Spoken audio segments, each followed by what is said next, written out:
საღამომშვიდობის კვლავ დღეს სამშაბათია და თქვენთვის გადაცემა Art Express-ი პირდაპირ ეთერში იწყებს მუშაობას. მე ხათუნა მანაგაძე ვარ და თქვენთან ერთად ვისაუბრებ იმ მნიშვნელოვან საკითხებზე, რომელიც დღეს ხელოვნების სფეროში ხდება. ჩვენ 2 კვირის პაუზის შემდეგ გიბრუნდებით. წინა გადაცემების დროს ფეხბურთის პირდაპირ რეპორტაჟები იყო და ამიტომ გადაცემა ვერ შედგა. 2 კვირის განმავლობაში ხელოვნების სფეროში ძალიან მნიშვნელოვანი ცვლილებები ბუნებრივი არ მომხდარა, გარდა იმისა, რაზეც ახლა ვისაუბრებთ. გრძელდება კვლავ საქართველოში უწყვეტი პროტესტი და ამ ფონზე ვიცით, რომ გასულ კვირას ბათუმში იმყოფებოდა ახალი თეატრი თავისი საპროტესტო სპექტაკლით.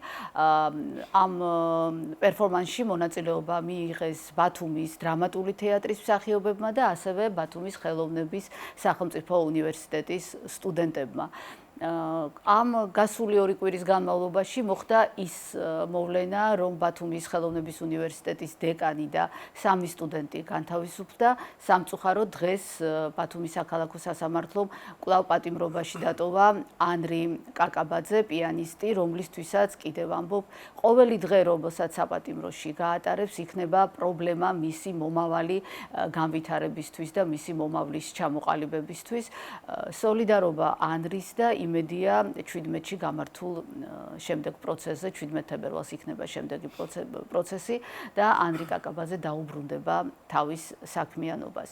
გარდა იმისა, გვაქვს სიახლე, გუშინ უკვე ოფიციალურად გაცხადდა, რომ აჭარის განათლების, კულტურისა და სპორტის სამინისტროს კულტურის სფერო გამოიყენება და ძალიან მალე გვექნება აჭარის კულტურის სამინისტრო. რა არის ამ მოვლენის მიზეზი და მიზანი, მოგვიანებით გავიგებთ. ჩვენ ვისურვებდით, რომ ეს ყველაფერი ხელოვნების სფეროს პრიორიტეტების განვითარებისთვის იყოს ძალიან სასარგებლო და ძალიან მნიშვნელოვანი. მას შემდეგ, რაც გადაწყდება, ვინ უხელმძღვანელებს სტრუქტურას და როგორ ჩამოყალიბდება ახალი სტრუქტურა, ჩვენ უკვე გვექნება კონკრეტულად ამ თემებზე საუბარი. ახლა კი ვაგრძელებთ გადაცემას. ქართველი ხელოვანები უცხოეთში, როგორც ყოველთვის ძალიან მნიშვნელოვანი სეგმენტია ჩვენი გადაცემის.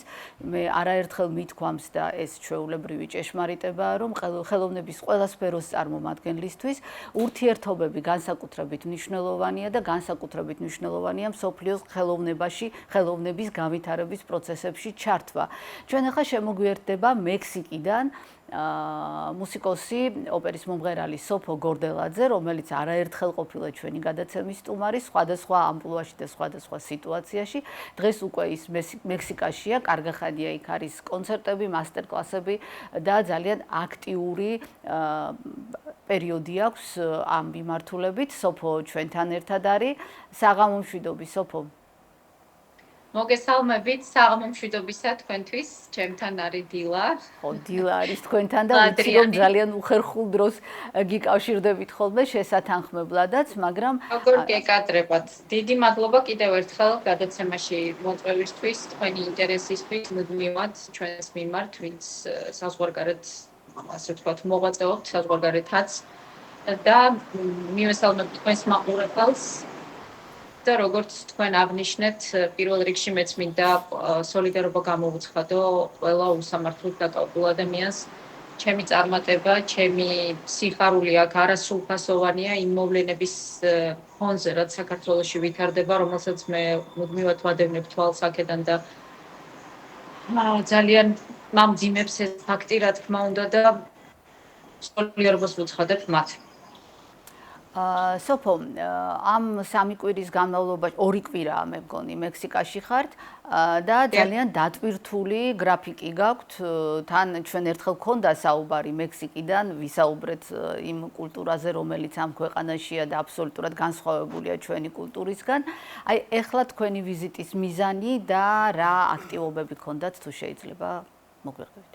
დიდი სიამოვნებით ძალიან მრავალფეროვანი აქტივობები მქონდა და ძალიან საინტერესო და დატვირთული ძალიან, იმიტომ რომ თითქმის 1 თვე გამოვა მთლიანად, რაც აქ ვიქნები და 10 კონცერტი და 2 მასტერკლასი იქნება ჯამში.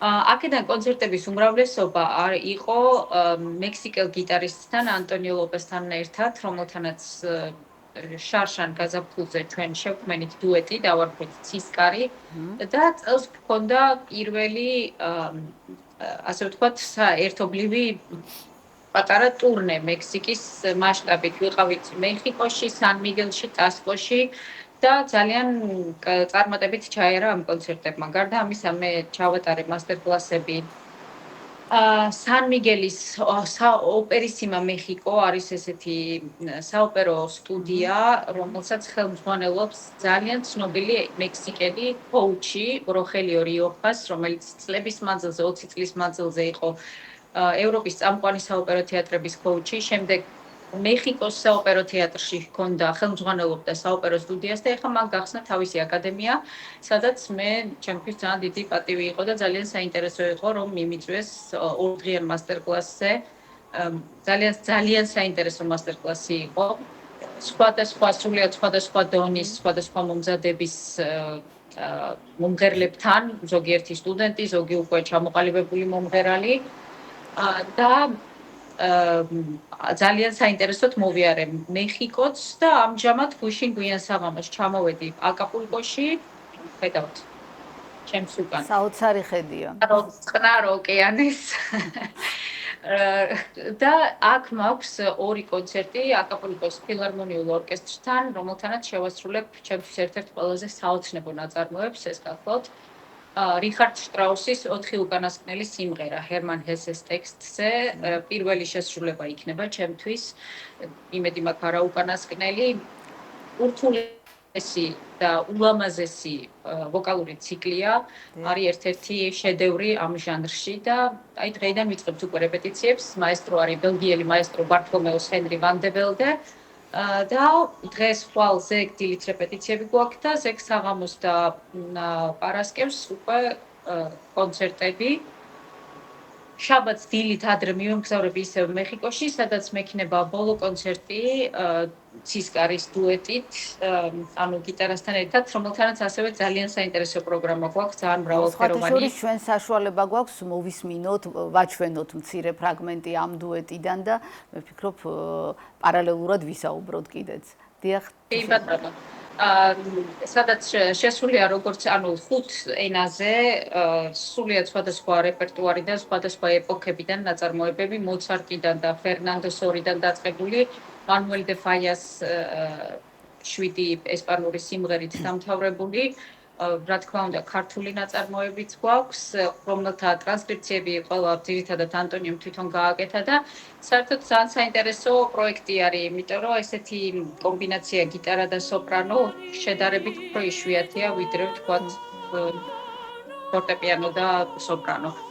ძალიან საინტერესო შეხვედრები მქონდა მეხიკოში, მათ შორის გაუცანი მეხიკოს საოპერო თეატრის ბელიას არტეს ახალი ხელმძღვანელობა, ვიმღერე მათთვის, ძალიან კარგად ჩაიარა და მე ვიმედოვნებ, რომ სამომავლოდ კიდევ მომიწევს დაბრუნება ამ ულამაზეს ქვეყანაში, რომელზეც ვარ სრულიად შეყვარებული და ვერ ამოვწურე ჩემი ინტერესი და ჩემი ცნობის მოყვარეობა ამ ქვეყნის მიმართ, იმიტომ რომ მეხიკო არის მსოფლიოში ერთ-ერთ პირველ ადგილზე მუზეუმების რაოდენობით. წარმოუდგენელი რაოდენობა არის. ყველა ფეხის ნაბიჯზე მუზეუმია და მართლა აი ძალიან განსხვავებული და ძალიან საინტერესო ევროპული კულტურისგან, რასაც ჩვენ უფრო უკეთ ვიცნობთ. სოფო, იმდენი შეკითხვა მაქვს ახლა საუბრის შემდეგ, მაგრამ სამწუხაროდ ეს ფორმატი არ იძლევა საშუალებას და მე იმედი მაქვს, როცა საქართველოში დაბრუნდებით და როცა სიმშვიდე გვექნება და სხვა ტიპის დამოკიდებულებები გამოჩნდება, სტუდიაში შევძლებთ უკვე კონკრეტულად მექსიკის კულტურაზე საუბარს თქვენთან ერთად. ამის ძალიან დიდი სურვილი მაქვს და აუცილებლად უნდა შევხვდეთ. დიდი მადლობა სოფო გორდელაძე გვერდთვებოდა მექსიკიდან. ასეთი იყო რუბრიკა ქართველი ხელოვანები უცხოეთში. ვაგრძელებთ გადაცემას. მე ვთქვი, რომ ბათუმის ხელოვნების უნივერსიტეტის, ბათუმის ხელოვნების სახელმწიფო უნივერსიტეტის სტუდენტები აქტიურად მონაწილეობდნენ პერფორმანსში, რომელიც ახალი თეატრის მიერ იყო წარმოდგენილი ბათუმში.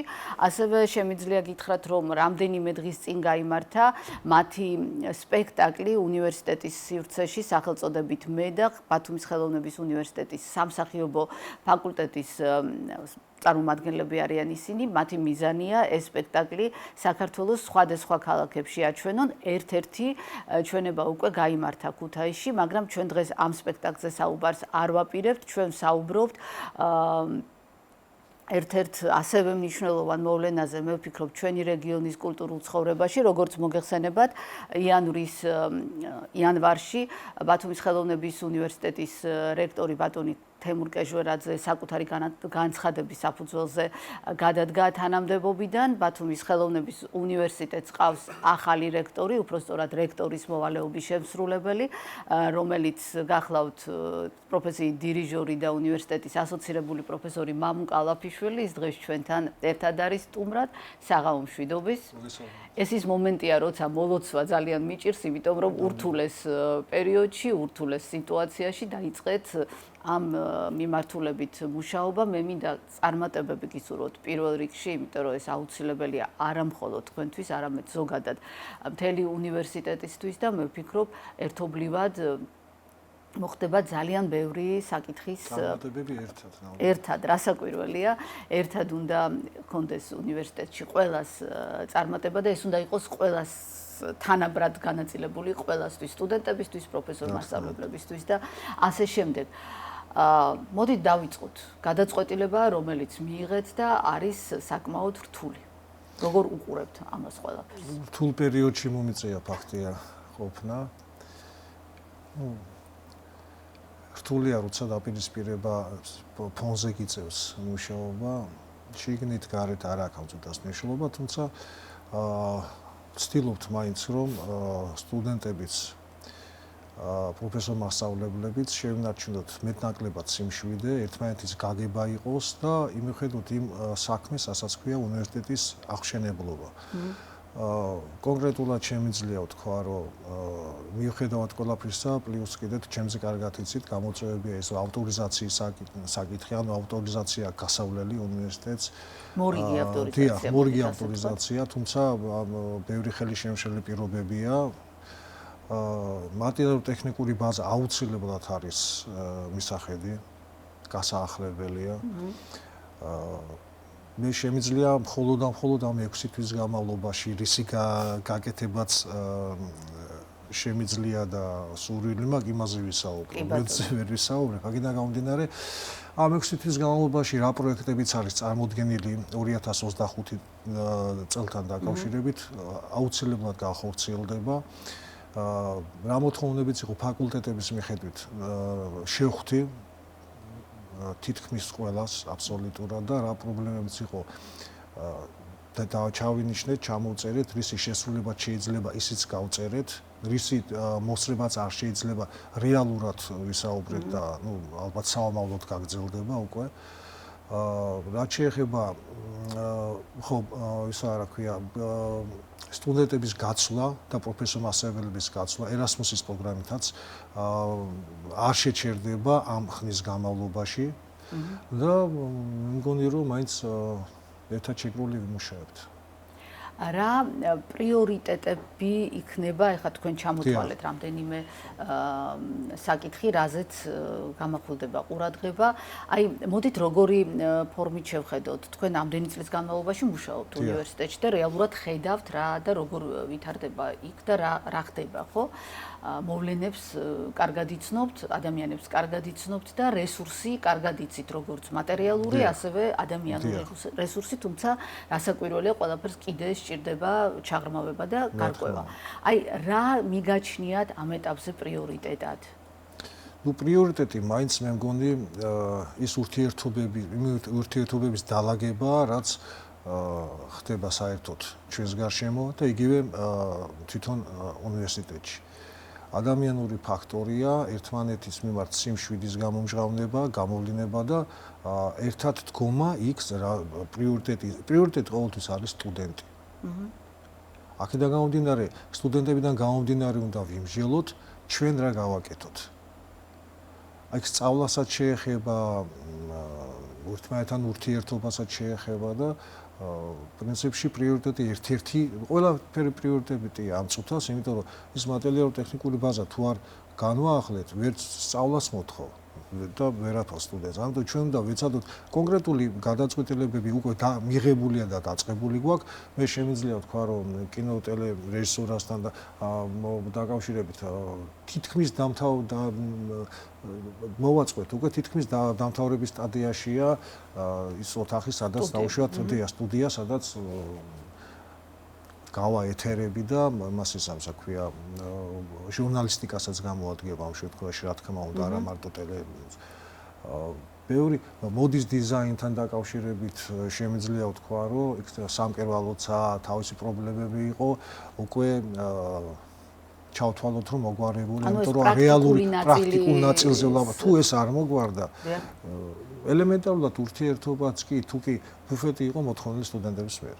თუ კი ბუფეტი არ იქნა, ერთმანეთ პროფესორ მასწავლებელსაც არ იქნებათ ერთმანეთთან აქ ბუდიში ამ სიტყვას ჭამასმაზე არა ლაპარაკს ურთიერთობაზე, ასთა გაზიარებაზე და ერთად ყოფნაზე. სტუდენტებიც არ იცნობენ ერთმანეთს, სხვადასხვა ფაკულტეტის სტუდენტები. პროფესორ მასწავლებლებშიც პრობლემაა ამ შემთხვევაში. ანუ საურთიერთოდ ესეც საჭიროა. ბევრი ისეთი პრობლემები, ყოფით პრობლემებზე ვლაპარაკობ, რომელიც გამოიწვევს დათბობას იმ ურთიერთობას, არც და გაზიარებას გამოიწვევს ამ შემთხვევაში. და მე მგონი თქვენ თქვით, რომ შეხვდით პროფესორ მასწავლებლებს, სტუდენტებთან შეხვედრები როგორი ფორმატით გაქვთ? სტუდენტებთან სიმართლე გითხრათ, მე შევხვდი უფრო იმ სტუდენტებს, რომლებიც გაფიცულები იყვნენ, არიან და უფრო მათთან ჰქონდა უნივერსიტეტი დღეს აღარ არის აი იმ კონდენციაში, როგორშიც იყო დაუშვათ ერთი კვირის წინ, აღარ არიან ფოიეში. დიახ, მე იმასაც მეცაც გეტყვით, რომ როდესაც სპექტაკლის დადგმა უნდათ, ამოვიდნენ ჩემთან და მთხოვეს, კითხეს, თუ შეიძლება რომ დაუშვათ სპექტაკლი დავდგა და თუ მოგცემთ დარბაზს სარეპეტიციოდ, იმიტომ რომ სპექტაკლი ფოიეში უნდა ყოფილიყო. არანაირი პრობლემა არაა იმისი, რომ სტუდენტმა დადგა სპექტაკლი, აქ რას ჩადებს სპექტაკლი მე, რომელიც ახსენეთ დასაწყისში, ესე ქვია. მე ვთვლი, რომ ის პროტესტიც კი სტუდენტმა ხელოვანმა უნდა გამოხატოს თავისი შემოქმედებიდან გამომდინარე. მე სტუდენტებთან დავაფიქსირეს პოზიცია, რომ ჯდომიარე, მწოლიარე აქციას ჯობია ხელოვანი ხალხი ვარ და აქედან გამომდინარე თვითონ სპექტაკლი იქნება თუ სხვა შორის ამის შესანიშნავი მაგალითია ჩვენა ახალმა თეატრმა, რომელშიც მონაწილეობა მიიღეს თვითონაც სტუდენტები. ჩვენი გამოხატულება ხელოვანი ხალხის შეიძლება უცებ ვიტყვი თუ შეიძლება პროტესტის ნიშნად, თქვენ კარგად მოგეხსენებათ, ბეთჰოვენის მესამე სიმფონია ნაპოლეონი ერქვა და როდესაც პროტესტი გამოხატა ბეთჰოვენმა ნაპოლეონის მიერ, გადაარქვა და დაარქვა გმირული. ანუ ეს პროტესტი იყო მისი ამ შემთხვევაში და ძალიან ისეთი ხმამაღალი პროტესტი. ანუ მე იმის მომხრე ვარ, რომ ჩვენი შემოქმედებით გავაპროტესტოს თუ რამე გვინდა და არა როგორია ინტეგრირება იმ სტუდენტების, რომლებმაც ორი კვირის წინ დატოვეს საპატიმრო? სიმართლე გითხრათ, ჯერ კიდე ჭირს ამ შემთხვევაში გარკვეული პროცედურების გამო. 17-ში ყველა სასამართლოა. 17-ში ყველა აქედან გამომდინარე ჯერ მათი რა თქმა უნდა, თუმცა არანაირი პრობლემა არაა იმისი, სამართლებრივად და ისედაც მორალურადაც ნებისმიერი სტუდენტია პირველ რიგში ჩვენთვის. დიახ. რასაკვირველია, მათ უნდა გააგრძელონ ჩვეულებრივი სწავლა და მე იმედი მაქვს, რომ ანრი კაკაბაძე უკვე იმასაც აღნიშნავ, რომ ვინც აპროტესტებდა სტუდენტები, იმ სტუდენტებმა ჩააბარეს ახლა გამოცდები, მიუხედავად პროტესტისა, ჩააბარეს გამოცდები და ჩვეულებრივად სხვათა შორის ძალიან ხშირად, როცა გაივლიდი, ბევრი მათგანი წიგნებში იყო ჩაფლული, ეს ძალიან დიდი პლუსია ადამიანების, რომლებსაც შეუძლიათ ამ დროსაც არ დაივიწყოს. სხვათა შორის უნდა აღნიშნო, რომ ეს პროტესტის ფორმაც კი მშვიდობიანი იყო ამ შემთხვევაში უნივერსიტეტში. კი, ეს არ იყო ხმაურის გარეშე და დაპირისპირების დიახ. დიახ, არ ქონიათ სხვა სტუდენტებს, ვისაც დაუშვათ ლექციებზე ქონდა წასვლის სურვილი? არავის ხდია. კარგი, ეს ერთი საკითხი და ეხლა ყველაზე მთავარი რა გესახებათ პირველად მიზნად? აი, რა გინდათ რომ პირველ რიგში მოყვარდეს უნივერსიტეტში? პირველ რიგში მაინც აქცენტს გავაკეთებ ავტორიზაციას ამ წუთას. იმიტომ რომ ავტორიზაციად, მაგრამ გვერდით არ უნდა დაგვრჩეს ის პროექტები და ის სასწავლო გაცვლითი პროგრამები იქნება თუ რაც არის ჩადებული, ერთად უნდა გაკეთდეს, ერთდროულად უნდა გაკეთდეს და პრიორიტეტები იმდენი არო რთულია, რომელიმე ერთმანეთზეა გადაჯაჭვული. და როგორ გესახებათ ერთიანი მუშაობა ხელოვნების უნივერსიტეტის? მე მგონი რომ ერთიანად მუშაობთ უკვე. მიუხედავად ასრთა სხვადასხვაობისა და მე ვთვლი რომ პროფესორ მასწავლებლები და სტუდენტებიც გაგებით ეკიდებიან იმ სამუშაოს, რასაც აკეთებ, რაც არის გასაკეთებელი. რასაკვირველი ასრთა სხვადასხვაობა არ უშლის იმას ხელს, რომ უნივერსიტეტის მიზანი და მისია მიზანი და მისია აუცილებლად დიახ. ძალიან დიდი მადლობა. მე ვიცი რომ ეს ძალიან მოკლე პერიოდია ჯერ თქვენთვის 2 კვირა სულ 10 დღეა სულ 10 დღეა კი ბატონო, მაგრამ არის გარკვეული გამოცდილება, რომელიც სხვათა შორის დირიჟორის სპეციალობიდან მოდის, როცა 100 სხვადასხვა ჭკუის ადამიანი და უნდა წაიყვანო ერთი მიმართულებით და ამ შემთხვევაში საუბარია უნივერსიტეტის სასწავლო და ზოგადად მისი სასწავლო განვითარებაზე და უნივერსიტეტის განვითარებისკენ სვლაზე. მე მინდა წარმატებები გისურვოთ. ჩვენს მაყურებელს შევახსენებთ, ჩვენ საუბრობდით ბათუმის ხელოვნების სახელმწიფო უნივერსიტეტის რექტორის მოვალეობის შემსრულებელთან მამუკა ალაფიშვილთან ერთად ვაგრძელებთ გადაცემას და ჩვენი გადაცემის თემა არაერთხელ ყოფილა რეპრესირებული ხელოვანები, რომელთა შემოქმედებას ყოველთვის ჰქონდა გარკვეული პრობლემები სისტემიდან გამომდინარე. მაგრამ დღეს ხელოვანი, რომელიც მინდა წარმოგიდგინოთ, შეიძლება ითქვას, რომ გამონაკლისია, რომლის ნაწარმოებსაც დღის სინათლე პირველი რამდენიმე ჩვენების მერე არ უნახავს და მისი სახელი რეალურად ისე იყო მივიწყებული მის სიცოცხლეში, რომ შეიძლება ბევრმა ადამიანმა არც კი იცოდა, რომ მის მეზობლად ან მის სადღაც ახლო-მახლო ცხოვრობდა კომპოზიტორი რევაზ გოგნიაშვილი, პირველი ქართველი ოპერის ავტორი. მისი ოპერის ქრისტინეს პარტიტურა სულ ახლახან გამოიცა უკაცრავად და ეხლა აი ამ პროექტის ერთ-ერთი სულის ჩამდგმელი, დირიჟორი, მუსიკოსი, მუსიკოლოგი შიო აბრაჰამია იქნება ჩვენთან ერთად. შიო, საღამომშვიდობის. საღამომშვიდობის, მოგესალმებით. ძალიან დიდი მადლობა, რომ ხართ ჩვენთან ერთად და პირველ რიგში გილოცავთ ამ პარტიტურის გამოცემას, იმიტომ რომ ეს გახლავთ ერთ-ერთი ძალიან მნიშვნელოვანი შენაძენი ქართული კულტურისთვის ნაწარმოები, რომელიც თითქმის 100 წელია რეალურად თვალითაც არავის უნახავს. დიდი მადლობა, მეც მოგილოცავთ და ვფიქრობ, არა მხოლოდ ჩვენთვის, მუსიკოსებისთვის, არამედ ზოგადად ალბათ ქართული კულტურის ისტორიისთვის უმნიშვნელოვანი სიმოვლენაა, როდესაც პირველი ქართული ეროვნული ოპერა, სცენაზე განხორციელებული ოპერის პარტიტურა დაკარგვას გადარჩა, ის აღდგა და შეძლებისაგვარად მოკლედ გამოცემულიც კი იქნა და მე ვფიქრობ, ხო, თქვენ ახსენეთ 100 წელი და 100 წელზე მეტი გავიდა მას შემდგომ, რაც პირველი ქართული ეროვნული ოპერა თბილისის ოპერის თეატრის რეპერტუარიდან მოიხსნა და დიდი იმედი მაქვს, რომ აი ამ ფაქტით ოპერის პარტიტურის აღდგენით ის ისევე დაბრუნდება თბილისის თუ არა სხვა ქალაქების, ქუთაისის ან თუნდაც თქვენი ქალაქის ბათუმის საოპერო დასის რეპერტუარში. ძალიან მნიშვნელოვანია ნამდვილად და თუ შეიძლება აი მოკლე ისტორია ჩვენ გქონდა საუბარი რევაზ გოგნიაშვილზე რამდენიმე ხნის წინ გადაცემაში, მაგრამ აი უშუალოდ პარტიტურის მოძიების პროცესი და მასზე მუშაობის პროცესი როგორ წარიმართა, თუ შეიძლება ამის შესახებ რო ვისაუბროთ. შიო? მე კიდევ ერთხელ შევახსენებ მაყურებელს და ეს აღსანიშნავია 990-იან წლებში მუსიკის მცოდნე მზია ჯაფარიძემ დღევანდელი ხელოვნების სასახლეში მაშინდელ 90-იან წლებში მიაკვლია სრულიად შემთხვევით უკვე გადასაგდებად გამზადებულ მასალათა შორის რევაზ გოგნიაშვილის პირველ ერთადერთ ჩვენამდე მოღწეულ ერთადერთ ხელნაწერ საოპერო პარტიტურას. და ესე ვთქვათ, ასე გადარჩა.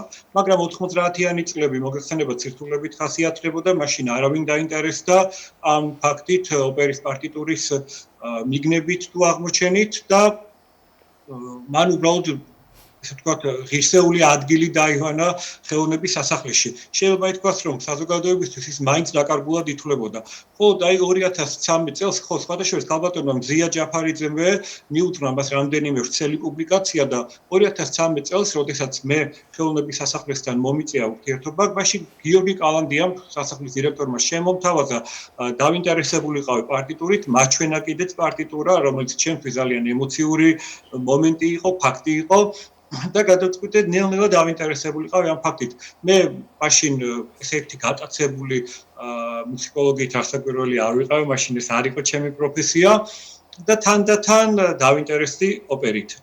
როგორც დამოუკიდებელი, ესე ვთქვათ, მკვლევარი, ყოველგვარი დაფინანსების თუ მხარდაჭერის გარეშე მხარდაჭერა მხოლოდ სასახლესაგან მქონდა. პერიოდულად რაღაც გარკვეული პაუზებით მივდიოდი და ვარჩევდი საოპერო პარტიტურას და როდესაც რაღაცა გარკვეულ სირთულეებამდე უკვე მივედით და საერთო სურათი შეიქმნა თუ რა პრობლემები იყო პარტიტურაში, უკვე საბოლოოდ გასულ წელს 2024 წელს გადავწყვიტე, რომ შემეკრიბა სპეციალური მუშა ჯგუფი, რომელიც კომპეტენციის ფარგლებში იმუშავებდა პარტიტურის აღდგენაზე. და პროექტი შედგა შევიტანეთ კულტურის სამინისტროში, მაგრამ ეს აუცილებლად მინდა აღვნიშნო თქვენის ნებართვით, ჩემდა გასაკვირად თავისუფალი პროექტებისთვის გამოცხადებულ კონკურსში ამ პროექტმა ვერ გაიმარჯვა. ანუ კულტურის სამინისტროში ვერ გაიმარჯვა პროექტმა, რომელიც გულისხმობდა ჩვენი კულტურისთვის უმნიშვნელოვანესი მოვლენის, პირველი ქართული ოპერის პარტიტურის აღდგენას. და შემდგომ ესეც გოგნიაშვილის ბედია ალბათ. ესეც გოგნიაშვილის ბედი აღმოჩნდა, ადამიანი, რომელიც პარიზის კონსერვატორიიდან პირველი დასავლეთ ევროპული განათლებით დაბრუნდა როგორც კომპოზიტორი, ის გასაბჭოების შემდგომ დაიწყო სწორედ მისი დევნა. ამისი მრავალი ფაქტორი შეიძლება იყოს, ერთი ის, რომ ის იყო დიდგვაროვანი წარმომავლობის, მისი განათლება უკავშირდებოდა სწორედ რომ ევროპას და არა ჩრდილოეთს. გარდა ამისა, აქ უკვე კომპოზიტორები მუშაობდნენ ოპერებზე და იყო გამძაფრებული კონკურენცია იმისა თუ ვინ იქნებოდა პირველი სცენაზე დადგმული ოპერის ავტორი და მოკლედ ბევრი ხელშემშლელი ფაქტორი აღმოჩნდა გოგნიაშვილისთვის. მაგრამ ოპერა დაიდგა 1918 წლის 21 მაისს, მაგრამ 1921 წელს ის ძალიან მალე მოიხსნა ოპერის თეატრიდან. მოკლედ საბოლოოდ მიზეზი თუ არსებობს უკაცრავად შიო, რა მიზეზია რეპერტუარიდან მოხსნის, ხო არ იცით? ხო არ არსებობს ასეთი დოკუმენტი? ამასთან ქალბატონ მზია ჯაფარიძესთან მქონდა ამ საკითხის შესახებ საუბარი, როგორც მას უფროსი თაობის მუსიკოლოგებთან ქონია ასევე გასაუბრება, ყველა ამბობდა, რომ აი რეალური მიზეზი ოპერის რეპერტუარიდან მოხსნისა არ არსებობს, იყო უბრალოდ ყურმოკრული, ესე ვთქვათ, მოარული ხმები, რომ თითქოს ოპერა არ იყო გამართული. რაშიც დღეს მე უკვე ერთი ადამიანი, რომელმაც შევისწავლე პარტიტურა, ამ მოსაზრებას ვერ დავეთანხმებ. ეს ნამდვილად არ არის ეს ყოფილი ოპერა, მასში ხარვეზები რა თქმა უნდა არის და პირველესად აღნიშნავდი მე ლიბრეტოსთან დაკავშირებულ გარკვეულ დრამატურგიულ ხარვეზებს, მაგრამ ჩვენს ოპერაში ჩვენი ოპერის თეატრში, ისევე როგორც ქუთაისის საოპერო თეატრში, დადგმულ ახლა არ აღნიშნავ და იდგმება ისეთი ოპერაც, რომელიც ასევე ხარვეზებით არის ახსოვსე და მათ შორის ესა თუ ის ოპერა, სწორედ აი ამგვარად, ის რომ ის ხარვეზებით არის წარმოდგენილი, ისწავლება მათ შორის თბილისის სახელმწიფო კონსერვატორიის სასწავლო პროგრამაში. როგორი ხარვეზებიც არ უნდა დაუსახელოთ ჩვენ დღეს ოპერა ქრისტინეს, მე თავისუფლებას მივცემ მისი შესწავლის შემდგომ აღნიშნო, რომ აი ამ არსებული ხარვეზების მიუხედავად ქრისტინე არაერთი ღირსების მატარებელია, რითაც იგი დიდ მნიშვნელობას იძენს. ის როგორც სცენაზე სრული სახით განხორციელებული პირველი ქართული ოპერა, რასაკვირველია, ვერ გაიზიარებდა გამოცდილებებს. ამდენად პირიქით, სწორედ მან მისცა დასაბამი საქართველოში, მაგალითად მღერად, ლირიკულ რომანტიკულ ოპერას, ქართული ქალაქური ფოლკლორის საოპერო ხელოვნებაში ინტეგრაციის პროცესს. იგივე შეიძლება ითქვას, კლასიკური საორკესტრო ინსტრუმენტების გვერდით პირველად სწორედ აქ ჩნდება ხალხური ინსტრუმენტები, მაგალითად ეს არის დუდუკი და დასარტყამი ინსტრუმენტი, ასევე დოლია გამოყენებული. შიო, ერთი შეკითხვა მაქვს, კიდე ჩვენ ბევრი დრო არა გვაქვს. თუ არის კრიტიკა შემორჩენილი პირველი დადგმის შესახებ? არის რამდენიმე კრიტიკული წერილი და ურთიერთგამომრიცხავი შინაარსის წერილებია სხვათა შორის. ესე იგი, ზოგიერთები წერენ, რომ ამ ოპერაში არაფერია ეროვნული. ანუ მის გამომართავაზე არ საუბრობენ. მაშინ ალბათ ესე ვერთი საუბრობდნენ ქართული ოპერის გაუმართავებაზე, საუბარი 1918 წელზე, როდესაც ჯერ ქართული ოპერა ჩვენს სინამდვილეში სცენაზე სრული სახით არ დადგმულა. მაგრამ ამასთანავე ყავს ამ მსგავსი ტიპის წერილებს მოპასუხეები, რომლებიც აღნიშნავენ, რომ თუ კი მახსოვს ესეთი არის მაგალითად ია კარგარეთელის, მომღერალ სიმონ წერეთლის წერილი პასუხი, თუ კი ვინმე შეიძლება მოიჩვენოს, რომ პირველ-მეორე მოქმედებაში ვერ ხვდებით ჩვენ ეროვნულ მოტივებს, მესამე და მეოთხე მოქმედება სრულად ქართული და ეროვნულია. მაგრამ ჩემთვის ეს ფაქტიც გასაოცარი აღმოჩნდა, მე აღნიშნავდი, რომ ოპერა თითქმის მთლიანად გაჯერებულია დასავლეთ საქართველოში გავრცელებული ეგრეთ წოდებული დასავლური ქალაქური ფოლკლორის რიტმებითა და ინტონაციებით. მათ შორის, გამონაკლისი სახით ხდება კინტოური, რომელიც აღმოსავლურ, მაგრამ სრულიად ორიგინალურ თემას წარმოადგენს, ასევე ხდება პოლკა, რომელიც ევროპული ცეკვაა, ცეკვა კინტოურთან ერთად. და აღნიშნავ კიდე ერთ ფაქტს, ჩემთვის გასაოცარი მიგნება იყო პარტიტურაზე მუშაობისას, ჩვენთვის არაერთი კინოფილმიდან ცნობილი სიმღერა ჩარი რამა, იგივე გალიაში, რომელიც 70-იანი წლების ფილმებიდან მოიტაცეს თამარ ქალი, ფილმის კომპოზიტორი გოგი ცაბაძე და ასევე ფილმი ჩარი რამა, მისი კომპოზიტორი გომარ სიხარულიძე გახავთ. ორივე ფილმში გამოყენებულია ეს მოტივები. აღმოჩნდა, რომ ეს სიმღერა არც ერთ მათგანს არ ეკუთვნის, ეს არის იმერეთში, კერძოდ ქუთაისში გავრცელებული იმერული ქალაქური ტიპის საგუნდო სიმღერა. საქმიანი სიმღერა, რომელიც ხდება გოგნიაშვილის ოპერაში, ხო? რომელიც პირველად კლასიკურ, ესე ვთქვათ, საოპერო მუსიკაში სწორედ გოგნიაშვილთან ხდება ჩვენ შემდგომ უკვე. შიო, დეტალებზე ვეღარ ვისაუბრებთ, იმიტომ რომ დრო არ გვჩება. მე მინდა კიდევ ერთი შეკითხვა დაგისვათ, თუ არის კლავირი ოპერის შემორჩენილი? ოპერის კლავის ასევე ჩვენამდე არ მოუღწევია. როგორც ქალბატონი ზია ჯაფარიძე აღნიშნავს, ასევე იყო კლავირი, თუმცა ძალიან ცუდ მდგომარეობაში, სწორედ ხელოვნების სასახლეში. კიდევ ვიმეორებ, ეს არ არის ეს პერიოდი, სხვა თანამშრომლები, სხვა დირექტორი, სხვა საზოგადოება მუშაობდა და 90-იან წლებში აი ამ გაუბედურებულ შენობაში იყო ძალიან ცუდ მდგომარეობაში მყოფი კლავირი, მაგრამ ის უკვე ნამდვილად ვიცით, რომ დაიკარგა. მე მინდა დიდი მადლობა გადავხადო თბილისის მერიას, რომ არა თბილისის მერიისა განსაკუთრებით ქალბატონ ნინო სულაკის მხარდაჭერა, ეს პარტიტურა ერთი საუკუნის შემდგომ ვერ იხილავდა მზის შუქს და ადამიანთა ჯგუფი ნიკა ნიკვაშვილი, ლევან გოცირიძე, ირინა აბჟანდაძე, თამარ მაისურაძე, გიორგი კალანდია, მზია ჯაფარიძე, ბექა ჯუმუტია, ეს ის ადამიანთა ჯგუფია, რომელთაც აი რამდენიმე თვეში შევძელით, რომ სირთულების მიუხედავად ოპერის პარტიტურა აღვედგინა და თითქმის მიუახლოვეთ ის ორიგინალს, იმიტომ რომ მასში ძალიან ბევრი ხარვეზი იყო, გამქრალი იყო, თარგმანი, საგუნდო პარტიტურა თითქმის არ არსებობს, მხოლოდ ერთი ხმით არის ჩაწერილი, ამას თავისი ახსნა აქვს, მაგრამ ამაზე არ შევჩერდები და საგუნდო პარტიტურაც მე როგორც ჩემი ესე ვთქვათ, საგუნდო სადირიჟორო გამოცდილებით პარტიტურა 4 ხმაში აღვადგინე და ის გამოცემულ ვერსიაში დანართი სახითაა წარმოდგენილი. კიდევ ერთი შეკითხვა, უკვე ჩვენი დრო იწურება, როგორც მეუბნებიან, ძალიან მოკლედ უნდა მიპასუხოთ.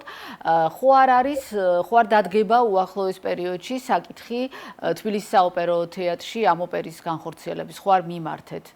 დიდი მადლობა ამ მნიშვნელოვანი კითხვისთვის. ჩვენ ვაპირებთ უახლოეს მომავალში საჯარო პრეზენტაცია გავაკეთოთ ოპერის პარტიტურისა, სადაც სწორედ ოპერის თეატრიდან, კონსერვატორიიდან, შესაძლოა ქუთაისის ოპერის თეატრიდან და ასე შემდგომ მოვიწვიოთ წარმომადგენლები, გავაცნოთ ოპერა, სწორედ ვისაუბროთ პრეზენტაციაზე და იქვე შესაძლებელია დაისვას საკითხი ოპერის უკვე კვლავ სცენაზე განხორციელებას. ძალიან დიდი მადლობა ამ ინფორმაციისთვის და აი ამ საქმისთვის, რომელიც ძალიან დიდი შრომისთვის, რომელიც გაწიეთ ამ მოკლე დროში. ჩვენს მაყურებელს შევახსენებთ, ჩვენ საუბრობდით პირველი ქართული ოპერის რევაზ გოგნიაშვილის ქრისტინეს პარტიტურაზე, რომელიც აღადგინეს და გამოიცადა უახლოეს პერიოდში. სასურველია საქართველოს რომელიმე საოპერო სცენაზე ვიხილოთ ეს ოპერა. დიდი მადლობა. შიო აბრაჰამია გახდათ ჩვენთან ერთად, მუსიკოსი, მუსიკოლოგი და დირიჟორი. ჩვენ ვასრულებთ ამის გადაცემას და გემშვიდობებით მომავალ სამშაბათამდე.